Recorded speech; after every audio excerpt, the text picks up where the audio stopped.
The Boniface option. So Andrew, Yes. welcome to the show, and let's just jump right in. Tell us about the Boniface option. Yeah, well, thank you so much for having me on again. It's always a pleasure. And the book, it's a book about the world that we live in is totally fake. It's not real. It's out of line with how God made the world. Every part of it is this funhouse mirror of the created order that God made.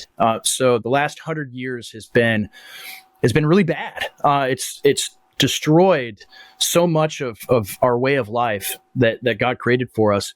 And most people are totally oblivious to it. They're not aware of it.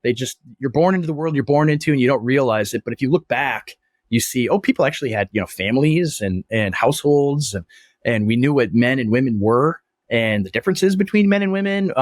We had, actual education that people received.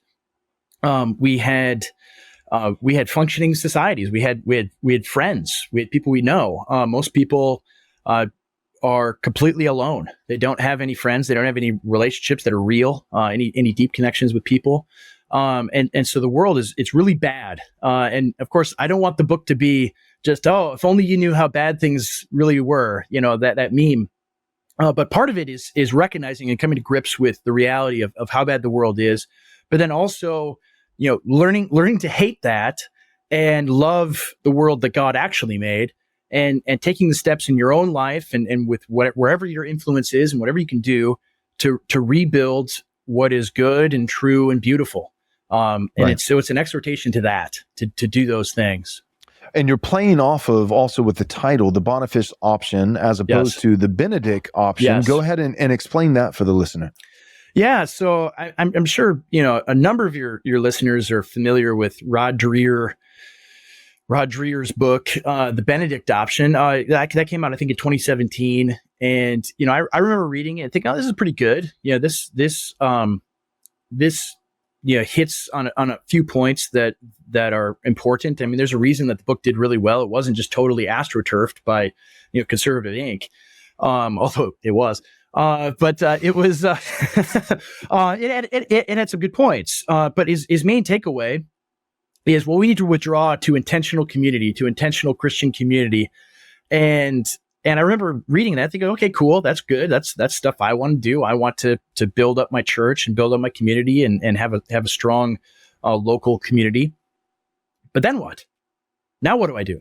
Now what do I do? And is there anything else? We just build our little Benedict option communities and hope that the United States federal government doesn't import 50,000 Afghans into wherever we're living. Right.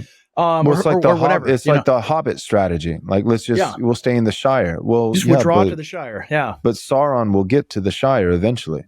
Yeah. Well, exactly. And there will be no Shires. And it's funny because I remember the controversy, just a few months ago over your book, and all of the people like, you just want to leave. There it is. Yeah. You just want to leave California and go to Texas, and everybody will be safe there. You're just doing this Benedict option thing, and you're just withdrawing and surrendering. And it's like, well, no, the point of withdrawing, I mean, it's just basic like military strategy is, if you're cut off and outnumbered where you are, you can stay and be overrun and totally destroyed and lose all your men, or you can retreat to a position of strength and reconsolidate and build up your strength again to be able to go Right. on a counterattack and fight back. Yeah, my book was not an affirmation of quitting and surrender. Yeah, it was just a refuting of suicide. Yeah. Some Christians, in the name of missional living, it's really it's suicidal death. It's but because for them that is the goal. The goal is to suffer, to be persecuted. Like the highest achievement that a Christian could have would be to be a martyr. We lose down here. Lose down right? here. That is the goal, and Jesus will come back relatively soon. So in their mindset, it's like it makes sense. Like go to where the fire is the hottest, and be faithful and get your butt kicked. And the harder that you're getting beat, the more pleased that Jesus is. Whereas, so for them, they're like, this is just surrender. This is quitting. This is, whereas for me, it's like, no, it's actually the opposite. It's, AD and AD Robles, we were talking, and he said, one of the reasons people hate your book, Joel, is because it's not novel. It's very simple. But one of the reasons they hate it is because if everybody actually followed that strategy, we might win down here. And if we can't do that. And if we won down here, then that would undermine the 50-year-long ministry of a lot of guys who have been faithful in many ways, but they would have to, a lot of these boomer Christians would have to give an account, because they assured everyone the reason why we weren't winning more is because it was written in the stars. It was ordained by God. You can't. Expected to lose.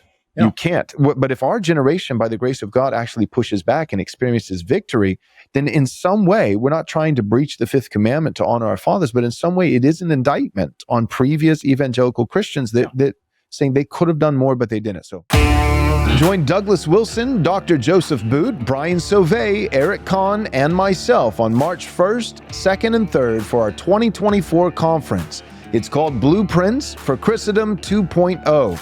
Our early bird pricing ends on Thursday, August 31st. So go and visit rightresponseconference.com to register today. We hope to see you at the conference in March.